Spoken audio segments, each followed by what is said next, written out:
On this episode of China Uncensored, who wants a free trip to China? Hi, welcome to China Uncensored. I'm your host, Chris Chappell.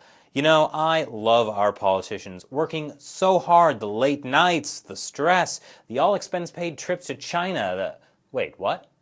According to an in-depth investigation by the Washington Post, between 2006 and 2011, members of Congress and senior congressional staff were given 226 free trips to China paid for by the Chinese government. They stayed in luxury hotels, went to scenic spots like the Great Wall and the Forbidden City, and the Chinese regime footed the bill.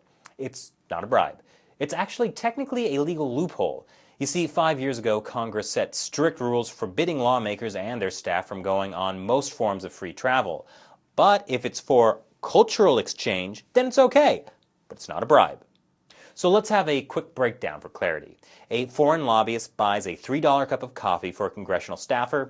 Illegal. A foreign lobbyist invites, plans, and travels with the staffer on a $10,000+ trip. Totally legal. Now keep in mind the only ones who have to reveal these kinds of trips are lawmakers and senior congressional staff members. Junior staffers don't, and they potentially make up the majority of people getting these free trips to China. Since it's next to impossible for them to travel for free on official trips paid for by the US government, they're the ones getting sent on these extravagant trips. It's part of a strategy by the Chinese Communist Party in getting their hands on the next generation of US leaders.